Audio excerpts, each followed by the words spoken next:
Dear respected YouTube viewers, आज मैं Mother Halima Central School Zerguler Varanasi में हूँ। हमारे साथ मदर हलीमा सेंट्रल स्कूल के डायरेक्टर जनाब नोमान हसन खान साहब हैं। आपका बहुत बहुत खैर मकदम नोमान हसन खान साहब। वाकई आप एक बहुत बड़ा काम कर रहे हैं और लगातार इस फील्ड में आप काम कर रहे हैं। वाकई ये काबिले तारीफ़ है। बहुत शुक्रिया नोमान हसन साहब, ये मदर हलीमा सेंट्रल स्कूल के फाउंडर सुलेमान आसिफ साहब आपके वालिद साहब यकीनन आपने सही पहचाना। आप जनाब सुलेमान आसिफ साहब हैं जी, और यही इस स्कूल के फाउंडर हैं। बिल्कुल। स्कूल को जिस तरह से आपने सजाया है, संवारा है, वाकई देखकर इसकी ब्यूटी हमको लगता है कि आप एक बड़े विज़न और मिशन पे काम कर रहे हैं। इतना नीट, क्लीन और ग्रीनरी के साथ ये स्कूल है, इसकी ब्यूटी है। इससे लगता है कि आप एक समर्पित भाव से इस इल्म के इस इदारे में आप लगातार जुटे हुए हैं। वाकई नोमान हसन साहब, ये एक बहुत बड़ा प्रयास है और ये खिदमत खल्क भी है। और जिस तरह से ये इंस्टीट्यूशन न सिर्फ बनारस में बल्कि बनारस कमिश्नरी में हर जगह इसका नाम है। ये एक फूल की खुशबू की तरह इसका नाम फैल रहा है। और यहाँ पे हर साल मैं देख रहा हूँ कि आपके प्रोग्राम में एक नामी हस्तियाँ एजुकेशन जोन से जुटी हुई, social activist, professors, chancellor university के सारे लोग आपके प्रोग्राम में यहाँ आ चुके हैं। ये बहुत बड़ी एक आपकी उपलब्धि है, ये अचीवमेंट है। जी शुक्रिया। हाँ, वाकई जो कोटेशंस भी आपने बच्चों के लिए लगाए हैं, silence is more eloquent than word, Carlyle ji. ये वाकई आपके सोच, आपके विज़न और मिशन को ये और ये जिस तरह से बच्चों के एतबार से कुछ चीज़ें जो हैं वो सब सेट की गई हैं, खेलने उलने के लिए, छोटे छोटे बच्चों के लिए। और सबसे बड़ी बात ये है कि हमारे मुल्क के जो भी महान लोग हैं, महान पर्सनैलिटीज़ हैं, तो वो ग्रेट पर्सनैलिटीज़ के आप ये तो उनको क्या नोमान साहब आप बताते भी हैं इनके बारे में, जैसे APJ अब्दुल कलाम साहब के बारे में, ये एनी बेसेंट हैं, ये हसरत मोहानी साहब है, शिबली नोमान साहब हैं, महात्मा गांधी जी राष्ट्रपिता हैं, डॉक्टर भीमराव अंबेडकर हैं। इन सब के बारे में क्या बच्चों को कुछ आप बताते हैं कि ये वो महापुरुष हैं, ग्रेट लोग हैं, जिन्होंने इस देश को आज़ाद कराने में, इस देश को आगे बढ़ाने में दुनिया के अंदर अपना जो रोल प्ले किया है, ये बच्चे जाने, ये भी आप बताते हैं। यकीनन ये आप कह सकते हैं कि ये तमाम पर्सनालिटीज़ जो हैं वो हमारे किताबों में मौजूद हैं। और हमारा मकसद भी यही होता है कि वो पर्सनालिटीज़ जिन्होंने समाज के लिए, शिक्षा के लिए बहुत अपने हाय कार अंजाम दिए हैं, वो बच्चे उनके बारे में तफसीली तौर पे जानें। और हमारी पूरी कोशिश होती है कि ऐसे महापुरुषों के बारे में बच्चों को बताया जाए। बिल्कुल बिल्कुल, बहुत अच्छा। क्योंकि अपने उन ग्रेट लोगों के बारे में, ग्रेट पर्सनैलिटीज़ के बारे में जब बच्चे जानेंगे तो उससे वो इंस्पिरेशन लेंगे, उनको हिस्ट्री मालूम होगी कि इन लोगों ने इस देश के लिए कितना बलिदान दिया है जी। और वाकई ये आपका एक बहुत ही तारीफ़ के काबिल प्रयास है आपका। Mother Halima Central School Zerguler Varanasi के डायरेक्टर नोमान हसन खान साहब, आपका वेलकम है। शुक्रिया। आप लॉ ग्रेजुएट हैं और हमको इस बात की खुशी है एज ए लॉयर कि आप हमारे कलीग हैं, मगर आप लॉ फील्ड में न जाकर, प्रैक्टिस न करते हुए आपने मदर हलीमा सेंट्रल स्कूल में करीब 28 साल से, मोर देन 28 इयर्स, आपने इस स्कूल को अपना सारा वक्त सुपुर्द कर दिया। ये जो विजन और मिशन है आपका, आखिर ये कहां से इंस्पिरेशन आपको मिला कि आपने अपने जिंदगी के बेशकीमती सारे लम्हे इस इंस्टीट्यूशन को दे दिए? मैंने देखा कि किस तरह इंस्टीट्यूशन में आपने एक बारीकी के साथ एक एक कोने को सजाया है, संवारा है। यहाँ के बच्चों को जो डिसिप्लिन आपने सिखाया है, आपके एनुअल फंक्शन में मुझे मौका मिला आने का, मैंने उस वक्त भी देखा कि यहाँ के टीचर्स, यहाँ के बच्चे इतने वेल डिसिप्लिन हैं। तो ये विज़न और मिशन के लिए ये कहाँ से इंस्पिरेशन आपको मिला? सबसे पहले तनवीर साहब, मैं आपका शुक्रगुजार हूँ कि आपने एक वक्त हमारे लिए निकाला है और मुझसे कन्वर्सेशन करने के लिए अपना बड़ा कीमती वक्त निकाला, और आपने ये समझा कि मदर हलीमा सेंट्रल स्कूल के सिलसिले में और किस मकसद से ये कायम हुआ है, इसके बारे में बैठ कर के एक चर्चा की जाए। तो मैं आपका शुक्रगुजार हूँ। जहाँ तक सवाल है इस विज़न का कि मैं लॉ ग्रेजुएट हूँ बेशक, और इस एतबार से आप मेरे सीनियर हैं, लेकिन बचपने से जब भी मैं अपने इलाक़े में, पसमानदा इलाका ये कहा जाता था, मैं देखता था यहाँ की एजुकेशन में जो कमी देखता था, तो मैं अपने वालिद मोहतरम जनाब सुलेमान आसिफ साहब, जो इस स्कूल के फाउंडर हैं, मैं उनसे बात करता था। उन्होंने हमेशा मुझे इस काम के लिए सराहा और कहा कि यकीनन तुम्हें ऐसा ही कोई काम करना चाहिए जो फॉर एवर हो। यूँ तो मैं सोसाइटी में अपने खिदमात और दूसरे भी तरीक़े से दे सकता था। इस तरह से इस पूरे इलाके में जिस तरह से आप बच्चों को, लड़के और लड़कियों को एजुकेट कर रहे हैं, उनको तालीम प्रोवाइड कर रहे हैं, तो ये बड़ा काम है। क्योंकि किसी भी मुल्क के लिए अगर किसी मुल्क को एम्पावर होना है, डिग्निफाइड होना है, तो उसके लिए शिक्षित एजुकेटेड सिटीजन्स चाहिए। तो ये नोमान साहब बहुत बड़ा काम आप कर रहे हैं। यकीनन मदर हलीमा सेंट्रल स्कूल, इसके फाउंडर आपके वालिद साहब जनाब सुलेमान आसिफ साहब रहे हैं, और वो इंडिया में एक मशहूर व मारूफ शायर भी रहे, और उनका नाम है, नेम है, फेम है। तो ये मदर हलीमा नाम इस स्कूल का क्यों रखा गया? इसके पीछे क्या कोई तवारीखी कोई मैसेज है या कोई? बिल्कुल सही आप फरमा रहे हैं।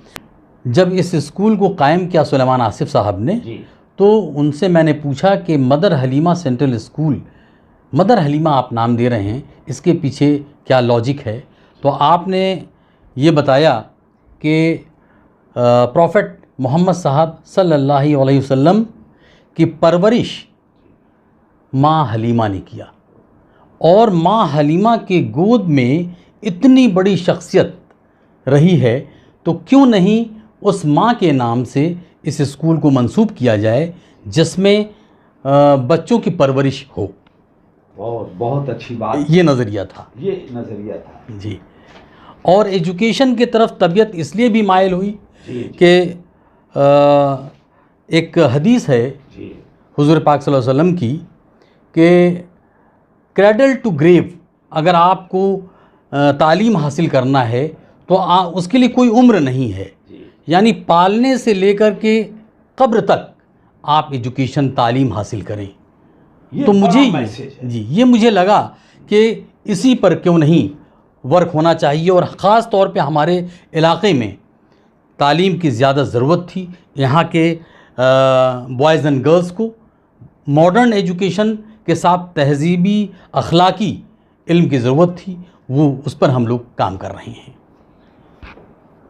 बहुत ही अच्छी बात कि ये इंस्पिरेशन जो आपको मिला फ्रॉम क्रेडल टू ग्रेव, ये हदीस है, और इस हदीस से ये मैसेज है कि किस तरह प्रॉफिट ने एक दुनिया को ये मैसेज दिया है कि इल्म की कितनी इम्पोर्टेंस है। इसके लिए कोई एज लिमिट नहीं है और आप किसी भी उम्र के हों, मगर इल्म हासिल करना ये ज़रूरी है। नुमान हसन साहब, ये स्कूल में जो आप लड़के और लड़कियों दोनों को एजुकेशन है यहाँ पे जी, तो क्या न्यू मेथोडोलॉजी आप इस्तेमाल करते हैं? क्या डिफरेंस है और स्कूलों से आपके स्कूल में क्या डिफरेंस है? What is the difference? Tanveer साहब, आम तौर से एजुकेशन का जो सिलसिला है और इस तरह के स्कूलों में जो कुछ भी दिया जाता है वो कमोबेश सब जगह ऐसे ही कुछ होता है। लेकिन हमारी सोच ये रही है कि हम बच्चों को अखलाकी मेयार उनका बेहतर करें, उनको मॉरली बूस्टअप करें और उन्हें कैरेक्टर वाइज, हमारे वालिद साहब का हमेशा ये सोचना था कि कैरेक्टर बिल्डिंग कोई एक दिन का काम नहीं है, ये एक सतत प्रक्रिया है, ये हमेशा इस पर वर्क करने की ज़रूरत है। तो हम मॉडर्न एजुकेशन के साथ साथ तहज़ीबी और अखलाकी चीज़ों पे वर्क करें, और साथ ही साथ हमें उन्हें एनवायरनमेंट के लिए, हम उन्हें स्पोर्ट्स के लिए, सफाई के लिए, इन तमाम चीज़ों पर उनको फोकस करते हुए मॉडर्न तालीम दें। ये बच्चों को ऐसा कोई प्रोसेस है कि स्टोरी टेलिंग के ज़रिए उनको छोटी छोटी कहानियों के ज़रिए उनको इंस्पायर किया जाए? जी, मैंने वो जिक्र आपसे किया कि जो मॉरल टीचिंग की बात है, जैसे अभी आपने मुझसे कहा कि साहब आपके स्कूल में बहुत अच्छी अच्छी तस्वीरें आवेज़ा हैं, बहुत महापुरुषों की तस्वीरें लगी हुई हैं, तो नेचुरली स्टोरी टेलिंग, क्योंकि बच्चे जी कहानियां सुन के हाँ, जल्दी वो सीखते बिल्कुल हैं, बिल्कुल आप वो सही फरमा रहे हैं, उनके माइंड बहुत तेज़ी से बहुत। और अगर हम उनको विजुलाइज करते हैं कि देखिए ये तस्वीर है और इनके बारे में ये स्टोरी है, तो बच्चे उसको बहुत तेज़ पिकअप करते हैं और उनके जहन में बहुत तेज़ी से समा जाता है। बिल्कुल बिल्कुल जी। तो हम डिजिटल इंडिया की तरफ बढ़ रहे हैं, नुमान हसन खान साहब, और सारे स्कूलों में गवर्नमेंट का ये प्रयास है कि कंप्यूटर लैब हो और बच्चे डिजिटल अवेयर हों, और तो इस तरफ आपके क्या प्रयास हैं? दरअसल हमारे, क्या कोशिश आपकी है? जी तनवीर साहब, हमारे स्कूल में तकरीबन मेरे सारी क्लासेस में वो स्मार्ट क्लास यानी विजुअल कांटेक्ट के साथ बच्चों को तालीम दी जाती है। साथ ही साथ हमारे पास 14 कंप्यूटर का एक कंप्यूटर लैब है। तो बच्चों को जो डिजिटल इंडिया का कॉन्सेप्ट है उस पूरे टेक्नोलॉजी के साथ हम यहाँ पे उनको तालीम दे रहे हैं। लेकिन ज़रूरी ये है कि उस टेक्नोलॉजी को भी हम यूज़ करें और फिज़िकली उनको सामने बुला करके जो फ़ेस टू फेस एक इंटरेक्शन होता है उससे उनको तालीम दें। देखिए, आजकल ये कहा जाता है कि डिजिटल इंडिया, ऑनलाइन एजुकेशन ये तो चल रही है, मगर प्रोजेक्टर के थ्रू बच्चों को पढ़ाया जाता है। तो अगर प्रोजेक्टर के थ्रू बच्चे पढ़ रहे हैं तो जो बच्चे हैं उनकी रीडिंग राइटिंग की जो कैपेसिटी है वो इफेक्ट करती है, प्रभावित होती है। अगर बच्चों से कहा जाए कि आप डिक्टेशन दिया जाए, कहा जाए कि आप ये लिखिए, तो वो लिख नहीं पाते। अगर उनसे कहा जाए कि आप फ्लुएंटली पढ़िए किसी चीज़ को, न्यूज़पेपर्स को पढ़िए या किसी स्टोरी को पढ़िए, तो वो पढ़ नहीं पाते, क्योंकि ये जो प्रोजेक्टर के थ्रू ऑनलाइन सिर्फ एजुकेशन हो रही है, वो विजुअली बच्चे सिर्फ देख रहे हैं, तो जो माइंड है वो उसको ग्रैस्प नहीं कर रहा है। पहले हम लोगों के ज़माने में, हम लोगों के चाइल्डहुड में, हम लोगों को इमला दिया जाता था, लिखाया जाता था, क्लास में खड़ा करा के टीचर्स रीडिंग कराते थे, तो उससे रीडिंग और राइटिंग काफ़ी मजबूत होती थी। क्या आप ये नहीं समझते कि ये जो ऑनलाइन और प्रोजेक्टर से जो पढ़ाया जा रहा है, ये बच्चों की रीडिंग और राइटिंग की कैपेसिटी को प्रभावित कर रही है? तनवीर साहब, ये बहुत अच्छा क्वेश्चन आपने उठाया है और बहुत कंसर्निंग ये है कि नो डाउट ज़माने के एतबार से हमको टेक्नोलॉजिकल बहुत अपने को इम्प्रूव करना है और टेक्नोलॉजी के साथ साथ आगे बढ़ना है। लेकिन आपने सही फरमाया कि हमारी राइटिंग और रीडिंग जो स्किल है वो बच्चों की बहुत डिटोरिएट हो रही है।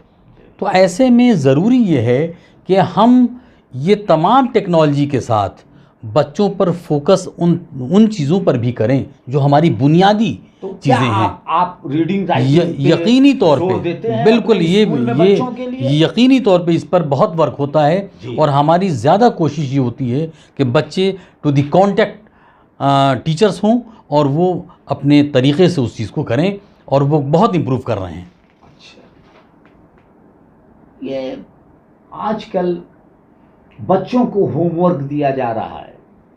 बच्चे दिन भर स्कूल में पढ़ते हैं और उसके बाद टीचर्स उनको होमवर्क दे देती हैं, फिर वो बच्चे अपने घर जाते हैं, फिर वो 2 घंटा 3 घंटे तक होमवर्क करते हैं, उसके बाद वो फिर तैयारी करते हैं, प्रिपरेशन करते हैं। तो क्या ऐसा नहीं लगता है कि बच्चों का बचपना खो रहा है? The children are losing their moments, the moments of enjoyment, the moments of entertainment, the moment of rejoice. They are losing and they are busy only with the books. Absolutely correct, you are sir. उसके लिए क्या कोई इस तरह का curriculum आपके पास है? कोई स्पोर्ट्स है या कोई इस तरह का इंटरटेनमेंट का कोई प्रोजेक्ट है या प्लान्स है जो आप अपने स्कूल में यूज़ करते हैं? इन हालात में जो सिचुएशन अभी चेंज हुई है, इसमें तो बहुत तेज़ी से ऑनलाइन क्लासेस का और इस टेक्नोलॉजी का यूज़ शुरू हो गया, लेकिन उसके जो रिवर्स इफ़ेक्ट हैं, जो उसके बहुत अच्छे असरात नहीं हैं, उस पर गौर करने की ज़रूरत हम सभी को है। इसमें कोई दो राय नहीं है कि जो एक फ़िज़िकल टच में बच्चे होते हैं, स्कूल कैंपस में आकर के जिस तरीके से वो पढ़ते हैं और वहाँ पे वो जो कुछ सीखते हैं वो बिल्कुल डिफरेंट होता है। और ऐसे में सिर्फ ये आपका क्या प्लान स्कूल का है? किस तरह बच्चों को इंटरटेन या रिजॉयसफुल करते हैं? देखिए, हम तो उन्हें स्पोर्ट्स फील्ड में ले जाते हैं, वो बोर न फील जी जी, हम उन्हें स्पोर्ट्स फील्ड में ले जाते हैं, हम उन्हें एक्स्ट्रा एक्टिविटीज़ कराते हैं, उस तरह की चीज़ें जैसे प्ले है, कोई ड्रामा है, उन्हें कल्चरल प्रोग्राम्स हैं, उन्हें डिबेट है, सेमिनार्स उनके लिए उस लेवल पे अरेंज करते हैं ताकि वो अपने व्यूज़ रख सकें और उनका जो है ऑल ओवर डेवलपमेंट हो सके। जी। नुमान हसन खान साहब, आपके ईयरली जो एग्ज़िबिशन होती है, तो हमने 1-2 बार आपके स्कूल के एग्ज़िबिशंस को मैंने आकर देखा, तो वाकई बच्चों ने जिस तरह से छोटे छोटे इस तरह से बनाया, पेंटिंग है, आर्ट है, और तो वाकई देखने में इतना अच्छा लगा कि वो जो उनकी एक्टिविटी है, एक्स्ट्रा, ये एक डेवलप हो रही है उनके अंदर, एक स्पिरिट डेवलप हो रही है कि वो एक तरह से आने वाले वक्त में वो अपने ज़िंदगी में एक आर्ट, कल्चर, आर्ट, ये चीज़ों में वो डेवलप कर पाएंगे। ये एक बड़ा अच्छा धनवीर साहब, जो टैलेंट है वो किसी ख़ास तबके की, किसी ख़ास उम्र की मीरास तो है नहीं, वो हर जगह पे आपको मिल सकती है। मुझे लगता है कि इस पूरे इलाके में जो हमारा ये शहर उत्तरी है और उससे काफ़ी बच्चे जो यहाँ टर्न अप होते हैं, आते हैं, उनमें बहुत टैलेंट है।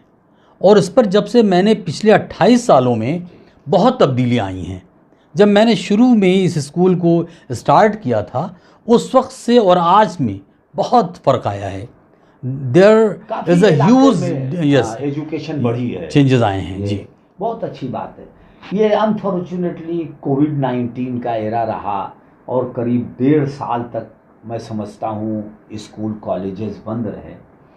तो इस कोविड-19 में क्या आपको चेंज नज़र आया, क्या असर पड़ा बच्चों की तालीम पे, स्कूल पे? आप मुख्तसर ये समझ लें कि जब इधर अभी हम लोगों को तकरीबन 1 महीने हो गए स्कूल को रीओपन हुए, और पोजीशन ये है कि पिछले जो 1.5 ईयर गुज़रे हैं, 1.5 साल, उसमें बच्चे जब आ रहे हैं तो ऐसा लग रहा है बिल्कुल वो रॉ हो गए हैं, वो सब कुछ वॉश आउट हो गया है, जहन से सब कुछ गायब हो गया है, और बिल्कुल जैसे लग रहा है कि पहली बार वो स्कूल में दाखिल हो रहे हैं। ऑनलाइन एजुकेशन का कोई ज़्यादा फ़ायदा मैं समझता हूँ कि सिर्फ इतना ही फ़ायदा हुआ है कि आपको एजुकेशन किसी भी सिचुएशन में हासिल करने की जुगत लगानी चाहिए, इतनी सी बात है। इतनी सी बात है। वो ऑनलाइन मसरूफ़ रहे, हाँ, बच्चे मसरूफ़ रहे उसमें, ऑनलाइन एजुकेशन में जी, और उसका ज़्यादा असर नहीं पड़ा।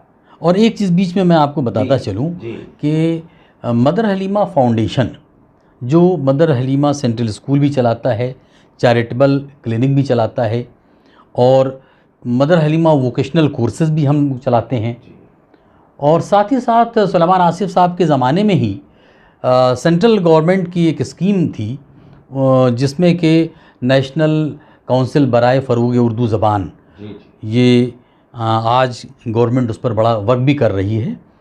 तो हम लोगों ने एक सेंटर लिया था, उर्दू सेंटर, तो उसमें काफ़ी स्टूडेंट्स, जिसमें हिंदू, मुस्लिम, हर कास्ट एंड क्रीड के सब इन्वॉल्व, सब मज़हब के। और एक अच्छी बात ये है कि उसमें उम्र की कोई पाबंदी नहीं है, किसी भी उम्र के लोग आकर के सीख सकते हैं। तो वो कोर्स भी हम लोग चला रहे हैं, और ये तमाम वोकेशनल ट्रेनिंग्स और साथ ही साथ चैरिटेबल क्लिनिक भी चला रहे हैं। और मदर हलीमा निशाने बनारस और मदर हलीमा निगारे बनारस, ये award, mother Halima excellency award, ये हम लोग पिछले 11 सालों से देते आ रहे हैं। जी, बहुत बहुत अच्छी बात। नोमान साहब, जो डाटा आ रहा है, उस डाटा ये बताता है कि ये जो हमारी सोसाइटी है, समाज है, इसमें ग्रेजुएट्स बहुत कम है, पोस्ट ग्रेजुएट और भी कम है। हमारे सोसाइटी के जो बच्चे हैं, ये क्लास 8 हाई स्कूल या ज़्यादा से ज़्यादा इंटर करने के बाद ये स्कूल कॉलेज छोड़ देते हैं और अपने अपने काम में, बिजनेस में लग जाते हैं। ये बहुत ही निराशाजनक इस हालात हैं। तो हायर एजुकेशन पे ज़रूरत है कि वर्क किया जाए, और जो लोग भी इस सोसाइटी के अंदर कैपेबल हैं, उन्हें चाहिए कि वो बच्चों को हायर एजुकेशन के लिए इंस्पायर करें। इस संबंध में आपको क्या लगता है? हायर एजुकेशन की तरफ लोग कम जा रहे हैं या उसका रेशियो कम है, उसकी मेरे बहुत कम ग्रेजुएट। जी तो मेरे नज़रिए से उसमें 2-3 उसकी वजूहात हैं। एक तो ये कि आजकल के ज़माने में बच्चे जैसे ही ग्रोन अप होते हैं वो अर्ली एज में अर्निंग करना चाहते हैं। पेरेंट्स उनको प्रेशराइज करते हैं, पेरेंट्स भी प्रेशराइज करते हैं, और ये जो एक माहौल बना हुआ है कि मेरे पास ये हो जाए और मैं बहुत कम दिनों में बहुत आगे बढ़ जाऊं, तो इसमें बच्चे +2 करते करते वो चाहते हैं कुछ कमाना शुरू कर दें। एक तो ये चेंज आया है, और दूसरा ये कि जिस तरह से गवर्नमेंट ने इंटरमीडिएट तक 10+2 तक फ्री एजुकेशन कर दिया है, अगर इसको वो ग्रेजुएशन लेवल पे और पीजी लेवल पे ले जाएं तो हमारे देश में, हमारे इस मुल्क में ऐसे तादाद ज़्यादा है जिनकी इनकम बहुत कम है, ऐसे लोग बहुत ज़्यादा हैं। तो क्यों नहीं गवर्नमेंट ऐसे कुछ अगर स्टेप ले तो ये जो हमारा इमर्जिंग इंडिया है तो इसमें कुछ और फलाह और बहबूदी का रास्ता निकले। ये बहुत ही अच्छी बात, बहुत इम्पॉर्टेंट बात आपने कहा कि हाई स्कूल या इंटर तक फ्री एजुकेशन जो सरकार कर रही है जी, इसको एक्सटेंड करके ग्रेजुएशन तक कर दिया जाए। ग्रेजुएट तक जो भी बच्चे पढ़ना चाहें वो फ्री एजुकेशन ले सकते हैं, क्योंकि ग्रेजुएशन तक बहुत ही ज़रूरी है कि बच्चे ग्रेजुएट हों, पोस्ट ग्रेजुएट हों। नुमान साहब, आप एजुकेशनल जोन के साथ साथ एक अदबी माहौल में भी मैं आपको देखता रहता हूँ, तो आप आज की इस यंग जनरेशन को कुछ अपने हिसाब से कुछ चुने हुए लफ्ज़ों में कोई मैसेज देना चाहेंगे? साहब, चूँकि हमारा मुल्क जो है वो हम इसे यूथ इंडिया कहते हैं जी, ये बहुत ज़रूरी है कि हमारे यूथ जो हैं वो एजुकेशन में बहुत आगे आएँ। हमारी ये ख्वाहिश है, और बल्कि मैं ये छोटा सा मैसेज भी देना चाहता हूँ कि हमारे यंगस्टर्स आगे आएँ, वो ज़्यादा से ज़्यादा हम लोग एडवोकेट्स वो इस लाइन में पैदा कर सकें, इंजीनियर्स हैं, डॉक्टर्स हैं, सिविल सर्विसेज में लोग आएँ। तालीम एक ऐसी चीज़ है कि जो हमको एक शक्तिशाली भारत, एक गौरवशाली भारत बनाने में मदद करेगा। और अगर हमारे सिटीजन्स वो बहुत पढ़े लिखे होंगे तो नेचुरली ये चीज़ें होंगी, और हमको पूरी उम्मीद है कि पहले के मुकाबले अब बहुत सारे चेंजेस आए हैं, बहुत सारे लोगों में तब्दीलियाँ आई हैं सोच में, और लोग अब एजुकेशन की तरफ। तो मेरा यही एक छोटा सा मैसेज है, और बल्कि 2 लाइनों में मैं कहूँगा कि वफ़ाओं के नगमे सुनाते चलो, वफ़ाओं के नगमे सुनाते चलो, किताबों को साथी बनाते चलो, और अंधेरे ये मिट जाएंगे एक दिन, अंधेरे ये मिट जाएंगे एक दिन, दिए इल्म के बस जलाते चलो। क्या बात है, क्या बात है, बहुत अच्छा। दिए इल्म के बस जलाते चलो। नुमान साहब, वही शमा है जो औरों को बख्श दे किरणें, जो जिंदगी न बदल दे वो जिंदगी क्या है। वाह, वाकई जो आप ये काम कर रहे हैं और तालीमी दुनिया में एक लगातार आपने अपनी ज़िंदगी को सर्व कर दिया है, वाकई ये बहुत बड़ा काम है, और हम सब लोगों को आपके ऊपर फ़ख्र है। और मैं उम्मीद करता हूँ कि आप इस एजुकेशनल जोन में, तालीम की दुनिया में लोगों को, बच्चों को लगातार इसी तरह तालीम देने में मदद करते रहेंगे, और हमारे पूरे मुआशरे को आप इनलाइटेंड करने की जो कोशिश कर रहे हैं, इन सब के लिए हम सब लोग, ये पूरी सोसाइटी आपकी शुक्रगुजार है। और एक उसके ये फ़र्ज़ भी है हमारा, आपका सबका ये फ़र्ज़ भी है कि हम इस समाज को चेंज करें, इसको बदलने के लिए काम करें, ये हमारी ड्यूटी भी है। और आप जो कर रहे हैं ये वाकई बहुत ही एक काबिल फ़ख्र की बात है हम सब के लिए। Thank you. Very much. बहुत बहुत शुक्रिया, बहुत बहुत शुक्रिया। Thank you.